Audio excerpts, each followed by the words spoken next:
So I'm going to speak to you a little bit today on really about healthy aging first of all, and then I'll pass over to Lauren to talk more about how we can translate, I suppose, the recommendations for older people into more sustainable recommendations, because it's important, really important, that when we talk about sustainability that we don't actually detrimentally affect our own health as well. And there's a lot of misinformation and a lot of poor information out in the media at the moment about the benefits of different forms of diets and different fad diets, different types of food sustainability diets, and not all of those are appropriate for us as we age, okay? And as we age, it's really important that we stay healthy and well. And you know, Kirsty mentions how many things I've done, but that's because I am, in that age group as well. So, as you age, like, it's really important that you want to maintain, as you say, quality of years to your years and not just years to your years. So I suppose what we're going to just look at first is a little bit about population aging, a little bit on the modifiable nutritional issues in aging and the nutritional needs of older adults. And then I'm going to hand over to Lauren, who's going to speak to you about sustainable diets and how we can make or translate, as I said, those recommendations for older people into a little bit more, I suppose, make them a little bit more sustainable. And then really come back to some of the research that we're currently doing in UCD. Some of it is around older people and some of it is around sustainability and how we're trying to marry the two. So all of you have probably seen graphs like this before, but even when you look at the line for Europe, which is the dark green line here, you can see that at the moment about 18% of the population of Europe is age 65 and over. But actually by 2100, over a third of the population of Europe is going to be aged 65 and over. And in the States, it's approximately the same. And in some countries, it's actually going up really quickly. So Asian countries, it's even moving more quickly upwards. African countries, it's moving very quickly upwards. Myself and a couple of colleagues were recently in Malawi. We've an Irish Aid funded grant there, and life expectancy in Malawi 2 years ago was 63 years. It's a bit scary, really, isn't it? And now it's 65. So in 2 years, it's moved from 63 to 65 years. So you can see then the projection and the increase in the population in an African country. So we will be increasing in age, and what we will see really, and this is these are the data for Ireland. It's a little bit hard to see, but you can see in 1990 there were hardly anybody aged sort of between 80 and 100, and by 2020 there were quite a few people who were aged between 80 and 100, and particularly females more so than males. All right, and that by 2100, if you look down there at the bottom, sorry, my thing is going around, but this chart here, you can see that it'll be approximately the same proportion of people at each of the age groups. So whether you're sort of between 10 and 15, or 15 and 20, or 80 and 85, or 85 and 90, there will be approximately the same proportion in the population. So really important to look after that population and make sure that as they age healthily. And in fact, I was actually on a panel from the National Institutes of Health last year in the US, and they are really looking now at the 80 plus age group, because that is the fastest growing segment of the population in the US. And to be honest, we all would like to get there well and healthy, because the option isn't great. So I suppose what we have to try and do is keep ourselves as well as possible so that we can make those older age. However, as we age, we do change biologically. So our chronological age is the number of years we've been on the earth, basically. And our biological age is, I suppose, how we have sort of paced through those years. And those changes can occur due to genetics, and you can be lucky or unlucky with your genetics. But they're also hugely affected by diet, by lifestyle, by the choices that we can make. And I remember talking to a GP, many, many years ago, and his father had died at 48. His father was a GP, again, very stressed, job. And he was now 73. And he said, look, I just ate a little bit more sensibly with my dad. I didn't smoke. and I drank in moderation. I didn't do so much different, but I just made some changes. And I'm 73 and he was 48 when he died. So we can make changes that are small, manageable changes that can give us that extra bit of life. So really, I suppose what we're looking at is from the perspective of healthy aging. There's lots of things, obviously medication, healthcare, but what we're looking at really today is around food and nutrition, around lifestyle and exercise. And I suppose what we're thinking about is the right diet for the right person at the right time. So during our middle ages, so sort of 40s, 50s, maybe even early 60s, predominantly we're looking at cardiovascular disease, cancer. We're trying to increase, I suppose, our fruit and vegetable intake, trying to mitigate the effects of diet and lifestyle on the development of cardiovascular disease, cancer, diabetes, obesity. But as we age, it's really important that we focus on other factors. And those really are, oops, sorry, I'm pressing the wrong button now here. Those really are related to, I suppose, the physiological factors that occur with aging. So as we age, regardless of how well we age, there are factors that do change. There are physiological changes that occur. So our sight deteriorates. I mean, all of you, I'm sure, have experienced it. I've experienced it for definite. Our smell, our sense of smell deteriorates. Our taste changes. Our gastrointestinal motility changes. So it slows down.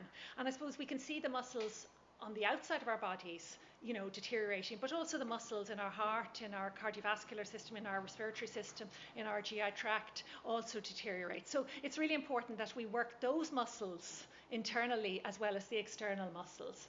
Difficulties with chewing and swallowing. So I suppose what I'm saying really is that older adults have a smaller appetite, but also eat less. So therefore, what we need to be cognizant of is that the quality of our food is actually better for the amount of food we eat.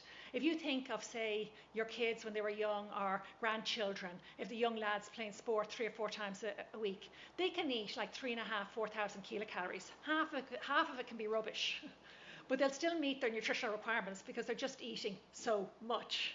Whereas for older people, if you were to eat that amount of food, you would just gain weight. So you're really trying to look at quality versus quantity. And really, I suppose one of the key elements that maintains function and maintains quality of life is maintaining muscle mass. So you can see there that I'm very bad at this thing. Anyway, you can see there up to the age of 25, muscle mass increases. So your muscles increase both in amount, in the total volume, and in strength. But as you age, so after the age of 25, we're all on a slightly downwards trajectory, and as you get older, it increases. So really, your muscle mass deteriorates by about 1% per decade, 1% per year after the age of 50.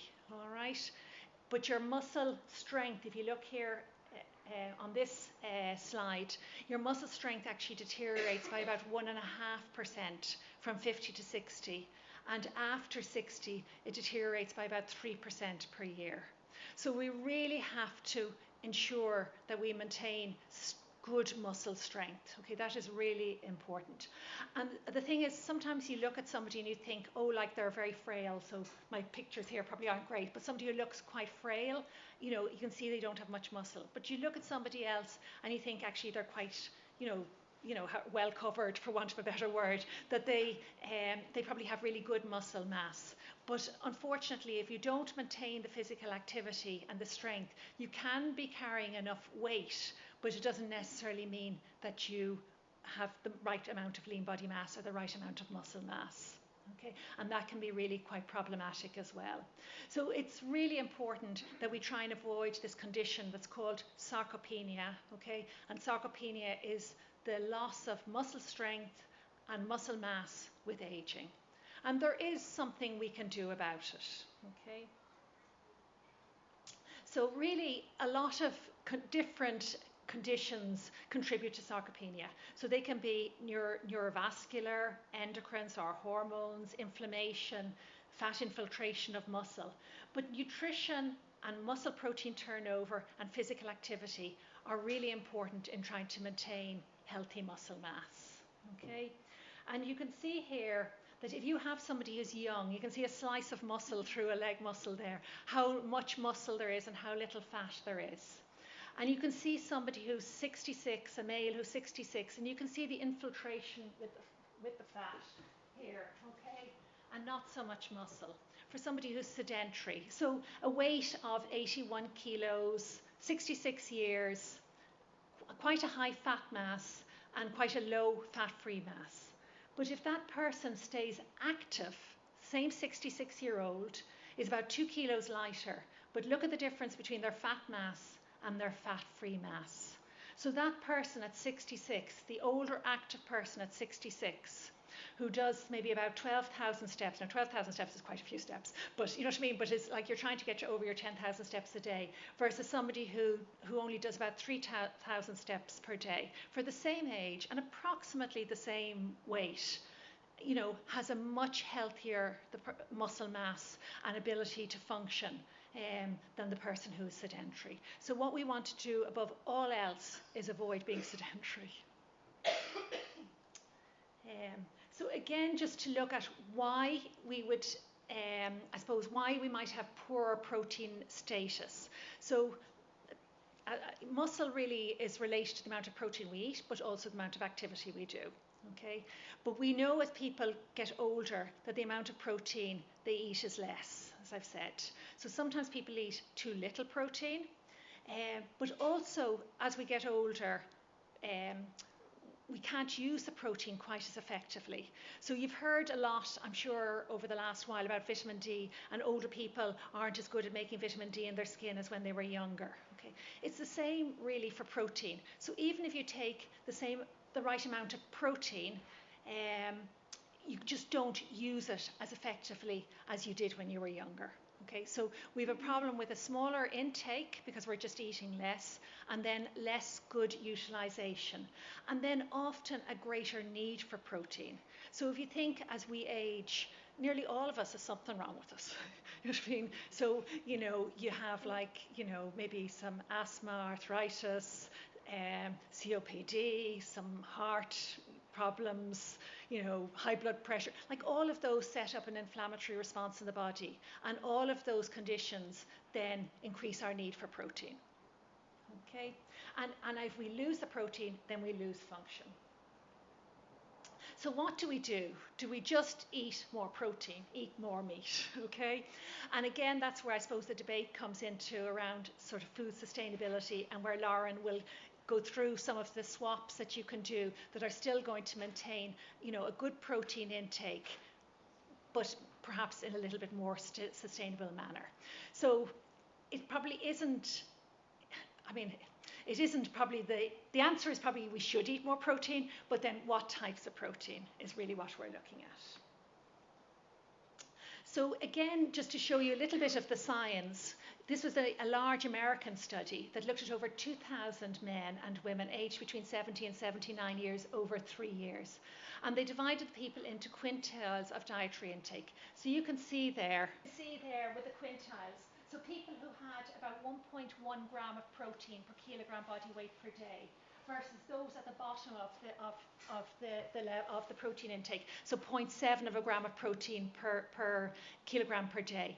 Those people on the lower protein intake over 3 years lost much more lean body mass than those people on the higher protein intakes.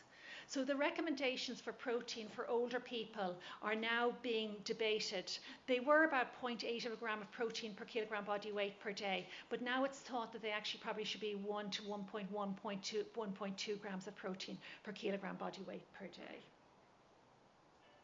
And the reason for that is again related to skeletal muscle turnover. So when we say skeletal muscle protein synthesis, we mean the amount of protein that we can use to actually build muscle. Okay, so we eat protein and it's absorbed across our GI tract, but then it's actually the amount of protein that makes its way into muscle that is really important for the synthesis of muscle.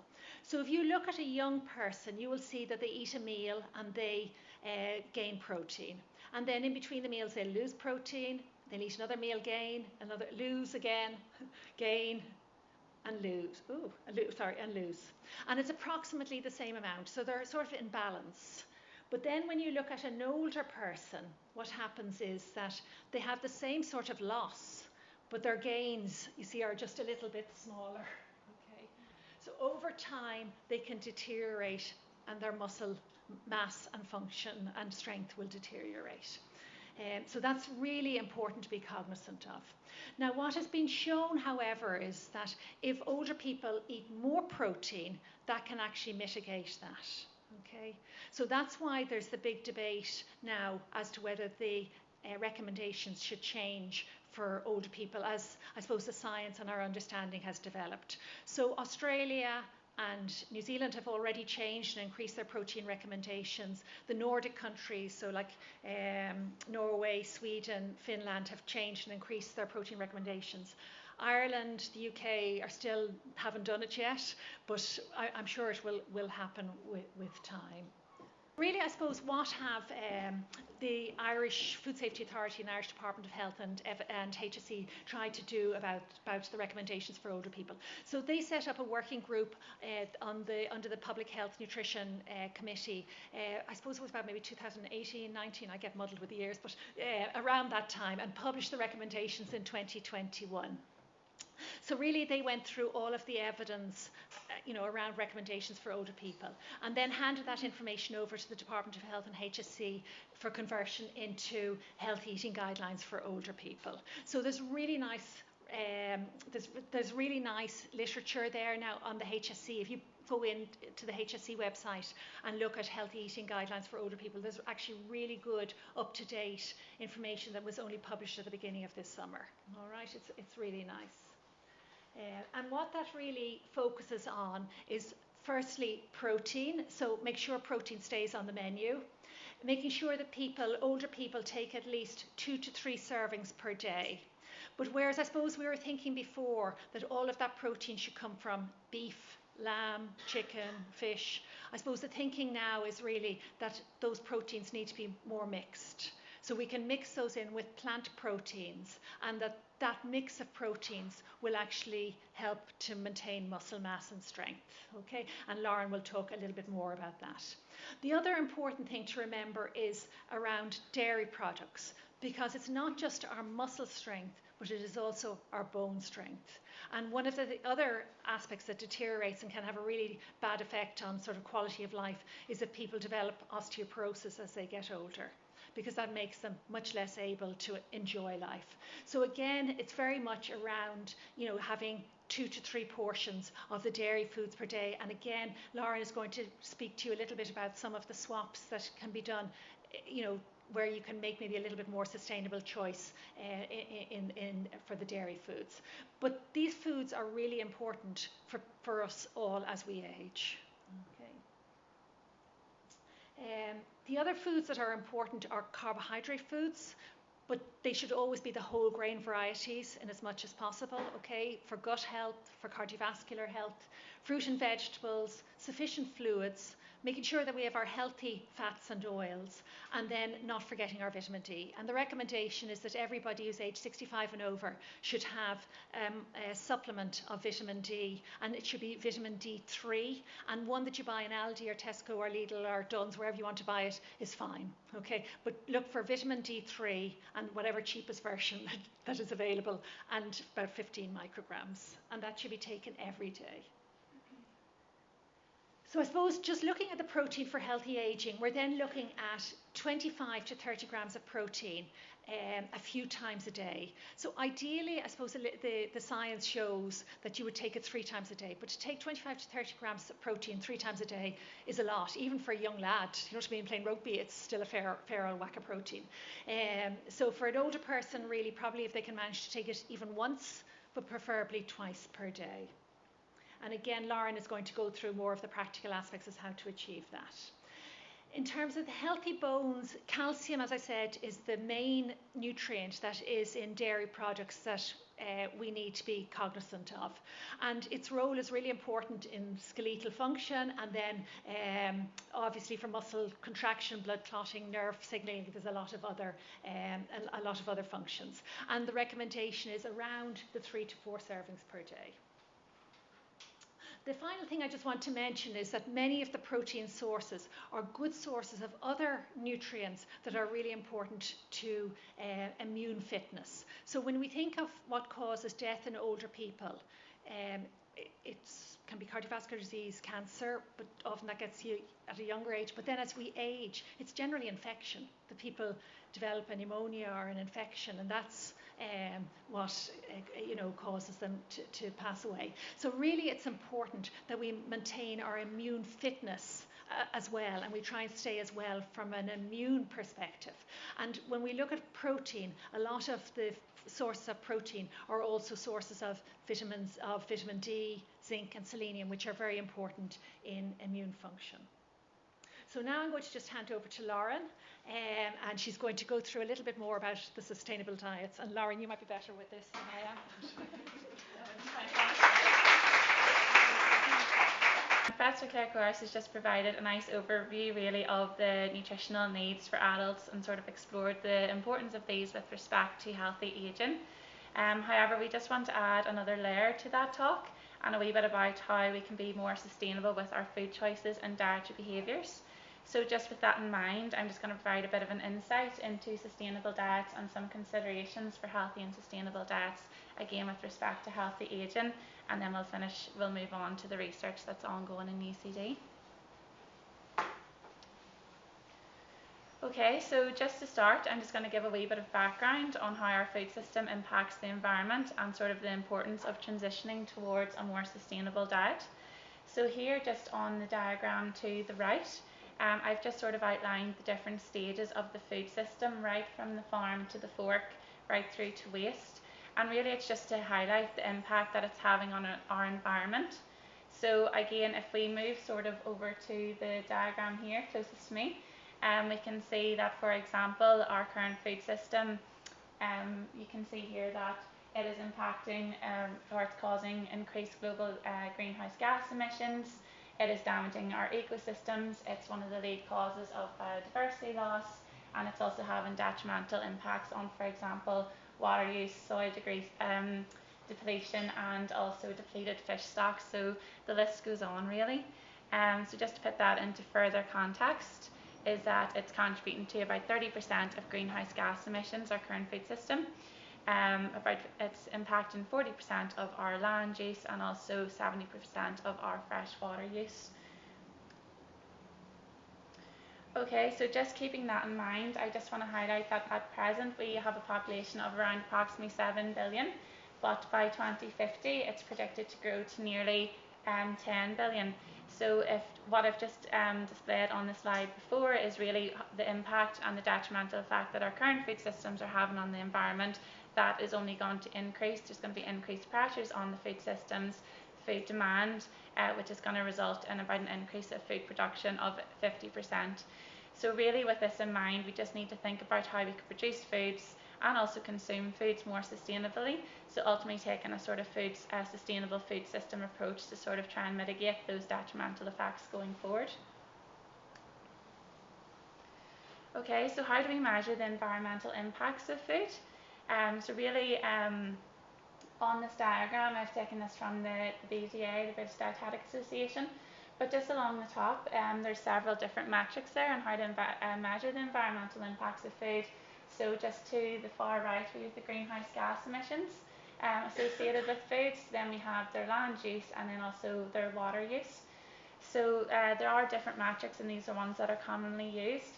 But just for the purpose of today, really, I'm going to focus on the greenhouse gas emissions. So over in this column.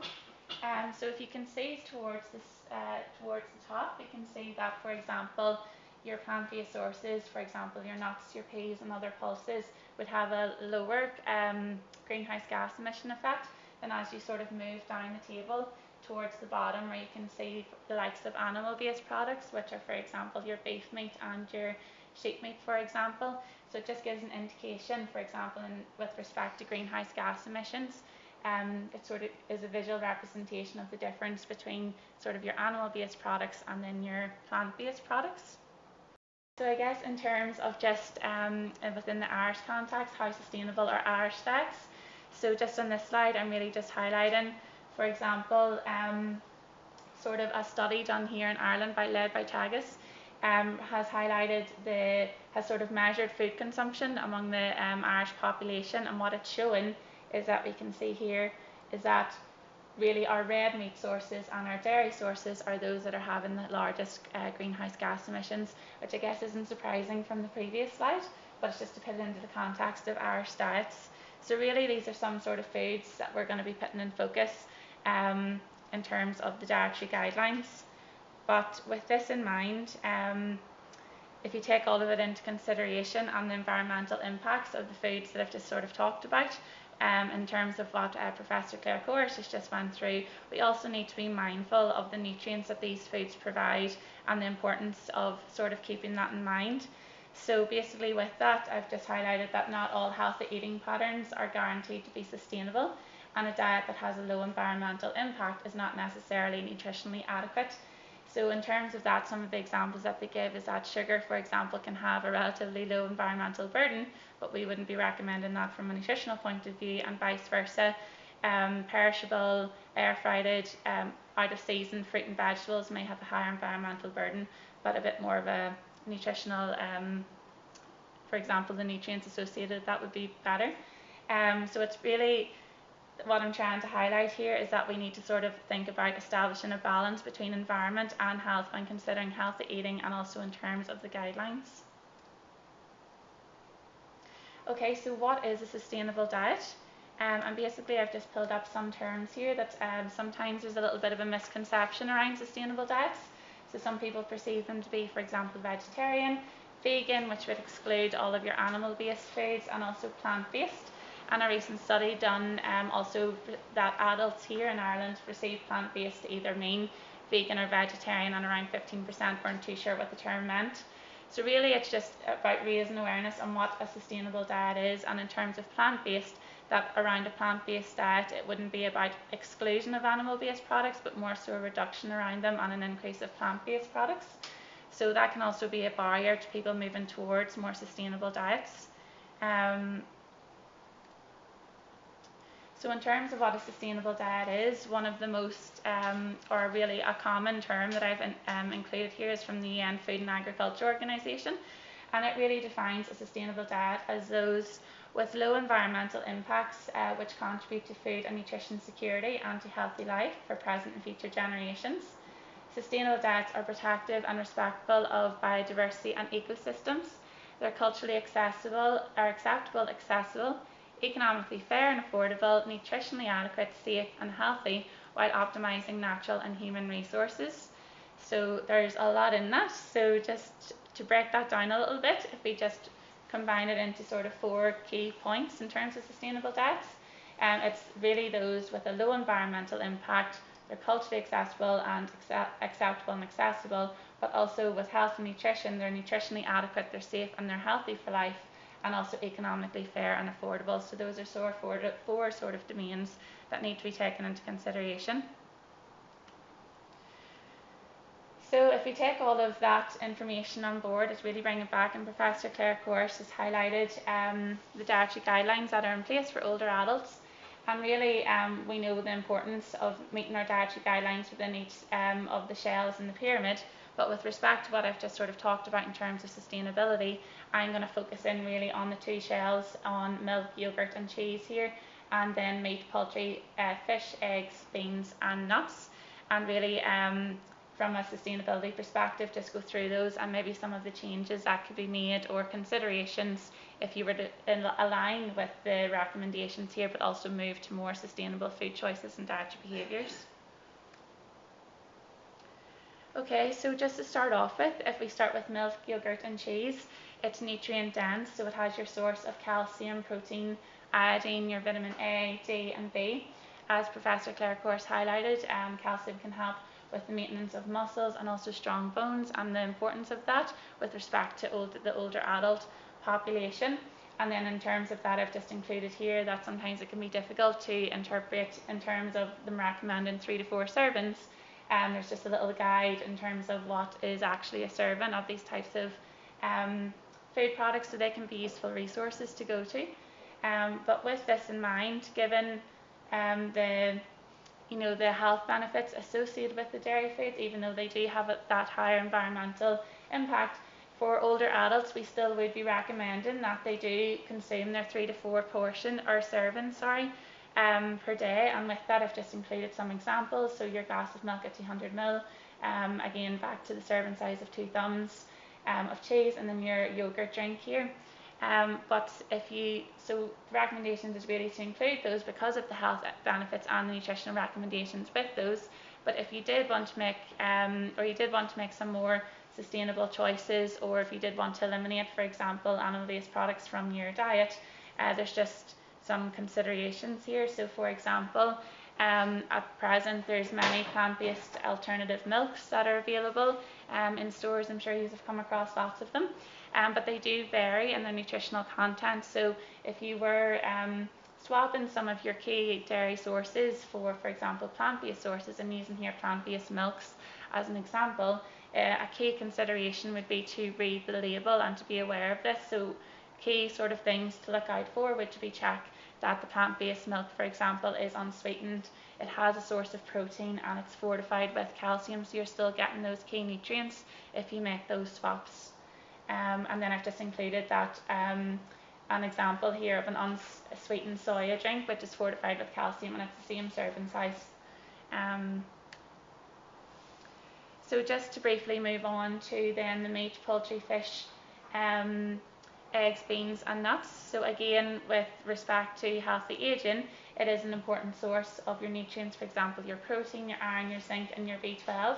So they do recommend that you would eat high quality protein in at least 2 meals per day. The importance of eating iron-rich foods, so primarily this can come from red meat, but as we mentioned earlier, the environmental impact that can have on the environment. So there's also other sources that you can get this from, for example, your pulses, for example, peas, beans, also lentils, eggs, and also oily fish. But if you are to go towards those plant-based sources, it's also important to remember to maybe include a source of vitamin C at meal times, just to help with that absorption, which can include, for example, peppers and green veg and things like that. And then also to limit your processed meats comes into this shelf as well.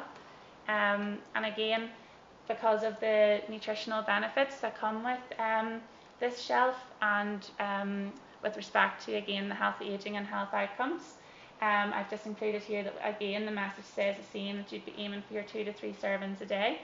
And I've included here for some additional examples of what a serving looks like. So over to the far right, we have 50 to 75 grams of minced beef, and then 100 grams of cooked fish here. But if you go down, there's some examples here of sort of plant-based sources of protein, which is 3/4 cupful of lentils, 100 grams of cooked tofu, and then there's 40 grams of unsalted nuts or seeds.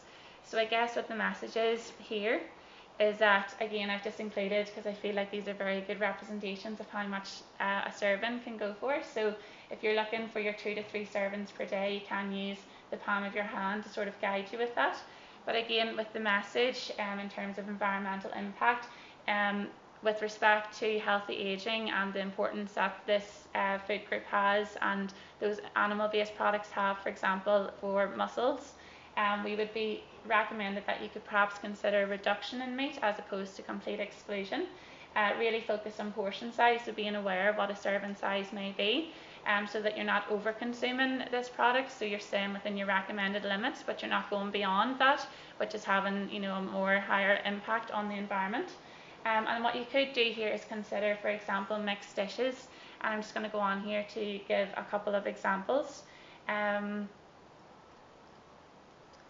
So for example, I've just included here, if you did want to take steps to sort of reduce those sort of meat products in your diet and swap in more plant-based products, there is an example here, for example, a cream of chicken soup with a white roux and butter. And for example, a simple swap could be to a lentil soup with wholemeal roux and unsaturated fat spread. So that's, for example, a swap like that will have environmental benefits, but you can also see below it also has nutritional benefits as well. So you're reducing your saturated fat, increasing your fibre, it's 1 of your 5 a day, and you're still getting a source of your iron and zinc.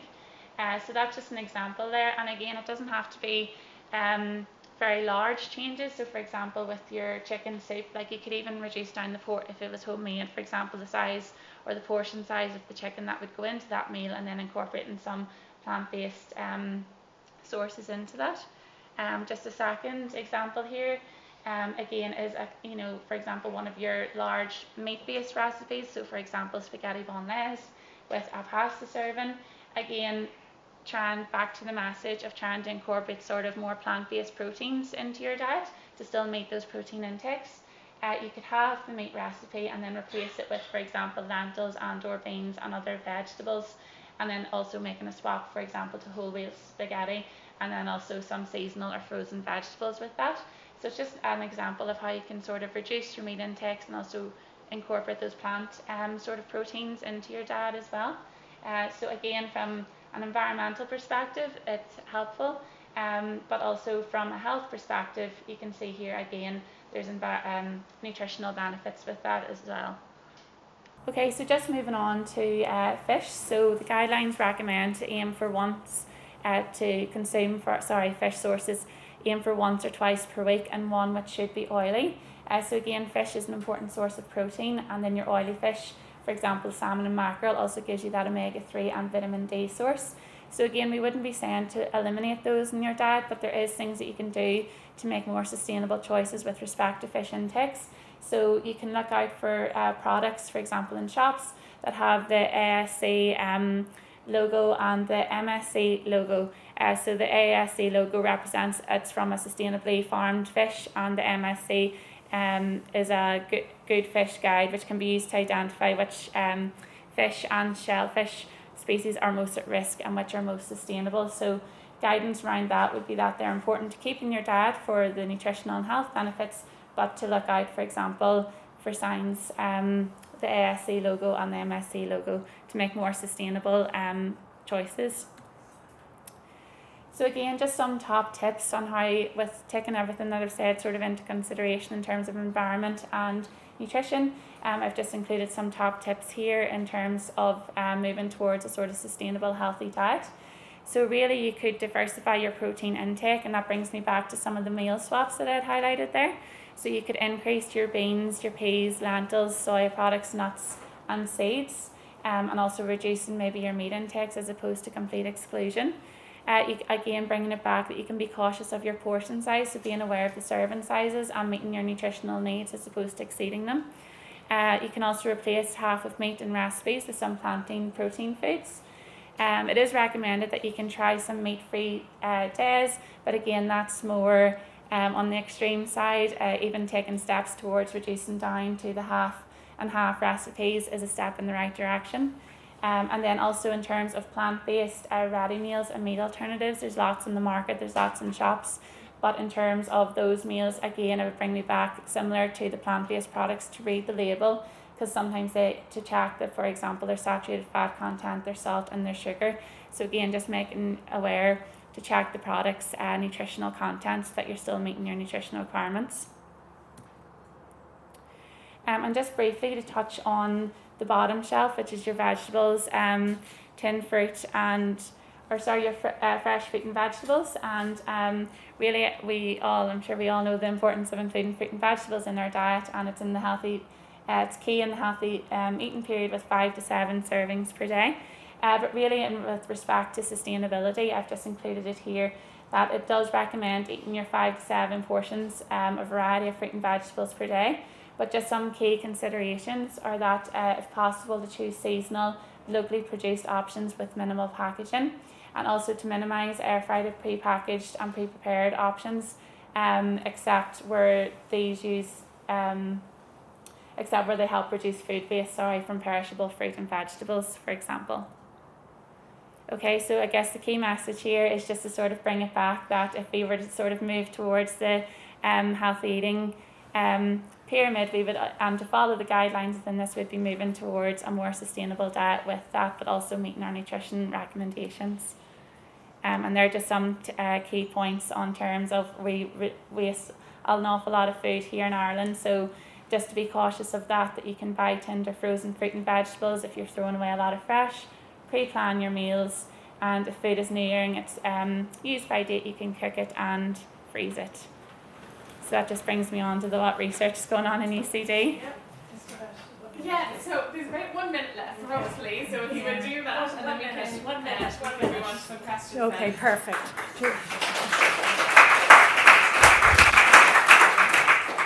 So really, I suppose it's just like we were talking a lot about the plant-based proteins, but I suppose some work that we have done has shown that plant-based proteins, when you take them in isolation, may not be used as well as the animal products. So we're actually doing a big piece of work at the moment, and it's called the Appetite Project. It's a European project, and Anna, one of the researchers, is just down at the bottom there, and we're actually still recruiting for that. So if you know anybody who would be interested, Anna would be only too delighted to talk to you. But what we're really looking at in that is trying to give people a plant-based protein powder that they can use as part of their diet. So not trying to change their diet, but trying to use it as part of their diet, and hoping that if they use the protein powders that are plant-based as part of a mixed diet, that we'll actually still get the beneficial effects of protein. Whereas we see if you just completely change to plant-based proteins, they are not as well utilised by older people. So we're also, as part of that, there's an activity. There's 4 different arms. One is control people. One is people taking the plant protein, the protein powder. One is taking plant protein powder and exercise, and one is doing exercise alone. So if any of you would be interested in that, or wouldn't have anybody, friends, relatives, or anybody you know, Anna would be only too delighted to recruit you. The other study that we're doing at the moment as well is another one, and it's Catherine is down there at the back as well, and it's really looking for people who are receiving some home care. And that home care can be formal or informal. Now, this is not using plant-based proteins at all, because this group is quite a vulnerable group. So we're actually using a nutritional supplement that is enriched with vitamin D and with leucine, which is an amino acid that is supposed to help with muscle protein synthesis, and using either the nutritional supplement with an exercise program, which is delivered online, or just the exercise program by itself, to see if the nutrition on top of the exercise can actually give you a double benefit. So Catherine is there, and that's called the Power Study. So if they've got leaflets, so they're going to hand them round, and if you know anybody, because it's quite difficult to recruit, you can imagine, especially the study where we're looking for people who are receiving home care. But that home care study is not just formal home care, it is people who are receiving informal home care as well. So if they need help with shopping or things like that, we'd be really appreciative if you can pass the word. And I think you just wanted to mention Planet Eat as well, didn't you? Okay. So very briefly, this is in a different population group, but just to give a little insight into some of the research that's ongoing in UCD. So really this is part of a large European project. We're involved with several partners, as you can see here, across Europe, and the PIs that are leading on this study are Professor Eileen Gibney and Dr. Africa Sullivan. But really what the overall aim of this study is that we're doing a collaborative approach really to support the transition towards healthy and sustainable dietary behaviours across several different population groups. With respect to Dublin here, involves us, we're focusing in specifically on the younger adult age group, which is those 18 to 30-year-olds who are students at UCD campus. So really we're just trying to help that age group here gain more independence and perhaps living away from home for the first time, things transition towards more healthy and sustainable dietary behaviours. Yeah. Super. So thank you very much. I think that's it. So in the interest of keeping things moving, because I understand that we've all been sitting for a while and that's not good. No, if I learned anything from that, it's not good. Get up. Exactly. So if everyone could stand up for a second, you can sit back down because we're going to ask some questions, but good just to kind of stretch yourself a little bit after the talk. So move around just a little bit if you want to, and you can all sit back down again. You've earned your question time. So if you would like to ask some questions, please just put your hand in the air. We have a reasonable amount of time now, about 10 minutes or so, to ask questions of both of these very intelligent ladies. We could get Catherine and Anna to run an exercise class there at the back. If you're able to stay for another, but maybe not today. Another day. Absolutely, this lady here. Another day. Absolutely.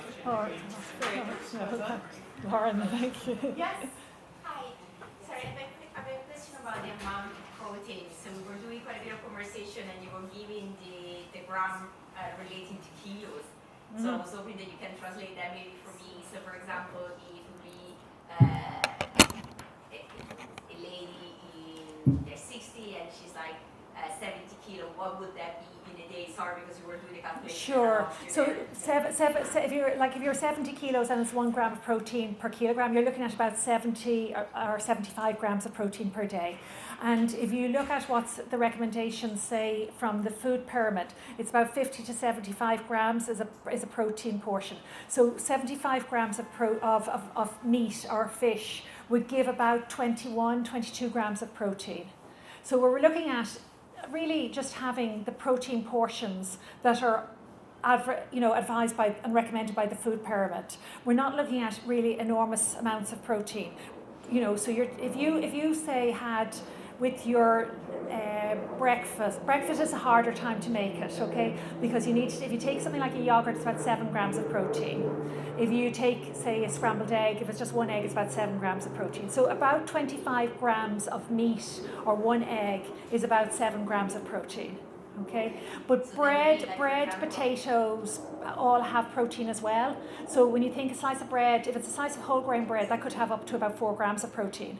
So if you had a yogurt, an egg, or a glass of milk, and an egg and a slice of whole grain bread, you're actually doing quite well. And then like a sandwich, maybe at lunchtime, or a little bit of chicken. But also, as Lauren said, mix the lentils and mix in the peas and beans, because that's a really good way, I think anyway, of trying to have more plant-based protein foods. And I know I would do that at home all the time. So if I'm making like a fish stew, I'll put in chickpeas. If I'm making like spaghetti bolognese, I'll put in a tin of lentils. And it bulks it out, but it's vegetable and it actually tastes really nice. And even the moany ones don't think that they're eating peas, beans and lentils, So it's quite tolerable, I think, even for Irish older men. Who are a bit stuck in their ways. When you mentioned, I actually thought it was quite little, not a lot, but I was not calculating. So, for example, 100 grams of salmon is not 100 grams of protein. No. So 100 grams of salmon would be about 30 grams of protein. Okay, now it makes sense to me. Yes. So it just felt really little. Yes, Sorry, Thank you so much. Yes. Absolutely, the gentleman at the back here. Yeah, can I just ask about cheese and eggs? Mm-hmm. I love cheese and eggs, but at what point does it become sort of unhealthy with regards to things like cholesterol and other elements, downsides to that sort of diet? It really depends on your age. So certainly in middle age, between say mid-30s or even early 30s and up to probably 65, late 60s, we probably should be a little bit more careful about the amount of saturated fat we eat. So if you're saying cheese, look at having cheese, but you can have it, but it's like 2 thumbs. It's not like half the block, and that's the problem for most Irish people, is that their portion sizes are just too big. So you should still try and have 3 portions from the dairy products every day, because that's good for heart health as well as for muscle and bone health. But your milk could be low-fat milk or fortified low-fat milk, which is even better. And it doesn't matter, it doesn't have to be super milk, which is more expensive. Like the fortified milks that you go and buy in Dunn's or Aldi or Lidl, I shouldn't be promoting Tesco's, I'll try and name them all off, Super Value, are all just as good, okay? And they can be significantly less expensive. So you should have 3 portions, and a yogurt can be a low-fat yogurt. Whereas as you get older and you probably need to have maybe a little bit more food and the amount of food you're eating, it probably doesn't usually matter whether that's the full fat or the low fat, provided you eat it. So certainly, when people reach the age of 75, 78, 80 plus, they shouldn't be so fussed anymore about cardiovascular disease risk. you've made it through those years when you're like, the target for cardiovascular risk. Now you need to stay well and healthy to make sure you reach the age. I think I put up pictures there of that man, what's his name, Robert Marchand, who cycled, the French man who cycled until he gave up cycling when he was 108, you know what I mean? And that German gymnast who she's still alive, she's 97 now and she's still doing her gymnastics. So I suppose that's really what we would like to be. I even think of my own husband's fathers, whatever, my father-in-law's cousin, Mick Corish, who's an awful man, but he led all those, going to the Dáil, do you remember a few years ago for the medical card holders? And he's still down in Wexford teaching, like the kids, like, sailing and all of that. And he must be like 101 at this stage and has an opinion on everything, which is actually the way you really want people to be. So are you saying that low-fat milk and that is really better? I thought you were meant to be using full fat, that they put other things into the low-fat to make it taste good. Yeah, again, it depends. Certainly in your middle years, okay, you're probably better to use the low-fat if you are a little bit heavier or if you're pushing on weight, because the lower fat products have less fat, and fat is 9 kilocalories per gram, whereas sugar or carbohydrate only has 4 kilocalories per gram. But you're right, I mean, some of the lower fat products have extra sugar and extra chemicals. So probably you're better to use something like, if you're thinking about yogurts, to use like a natural yogurt that is lower in fat and add some extra fruit to it, just yourself. If you're thinking about milk, it doesn't really matter. Like low-fat milk is as good as full-fat milk. There aren't extra sort of synthetic chemicals added to low-fat milk. And if you're looking at cheese, it probably doesn't hugely matter. I would go for the ordinary cheese, to be honest, but just watch your portion size. So if it's 2 thumbs is your portion size, you just have to be careful, because it's very easy to eat 3, 4, 5 times that amount. There was a lady there. Yes. You mentioned as you get older, you have a decreased ability to utilise it. Yeah. What factors affect that? Genetics, and I suppose your biological aging. So as some people, you see people sometimes like in their 70s, and you look at them and you think, my goodness, they don't even look, in their 50s. What do they say, 60? I keep believing that. 60 is the new 40. But sorry, but like it does, your genetics do matter, but also the things that you do. So if you smoke, that really ages your cells, so then the more aged your cells are, the more resistant they will be to metabolizing glucose, to metabolizing protein. So even if you're 55, but you smoked all your life, you eat really badly, your cells and your ability to metabolize protein, to metabolize glucose, could be as bad as somebody who was in their late 70s, who'd actually led quite a reasonably healthy life and had exercised and eaten reasonably sensibly and didn't smoke. Smoking's like a disaster, really. Yeah. So they're not modifiable in later life if you've done the wrong thing. Everything is modifiable later in life. I mean, you look at bone health and you think, oh, like my bones are osteoporotic, but you can still improve them if you make changes. You can still improve your skin, you can still improve your GI tract mobility, you can still improve, your muscles. I mean, we saw a lot of people, like during COVID. I saw even my own dad, who's 89, and he, during COVID, like after COVID, he was nearly hardly able to walk to the shops, But now he's come back, and like I live in Goatstown, he lives in Blackrock. Like he was up there a few weeks ago and had at least half a bottle of wine, and I walked back home with him, So you can, as you get older, you can still recondition. So I would say never say never. You even if your habits have been poor all your life, you can still take stock and you can improve from going forward. And we've seen that with lots of people after COVID, that they're sort of back to normal now and, running around doing great, What do you think of this intermittent fasting that seems to be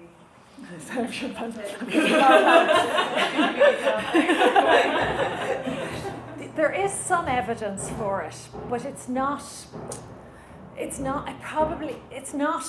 hugely evidence-based. Most of the studies are quite short-term. So while if somebody wants to lose weight over a short term and that works for them, that's fine.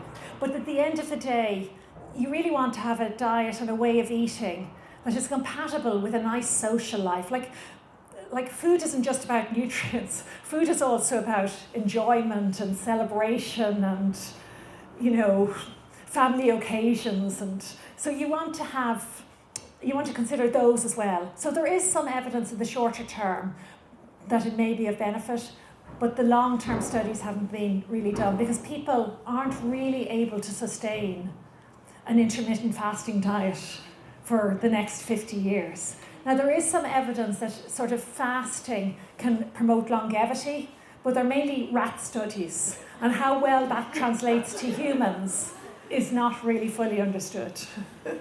I think we have time for one more question. Sorry, I should give Lauren one. I'm standing here. Yes, the lady in the thing.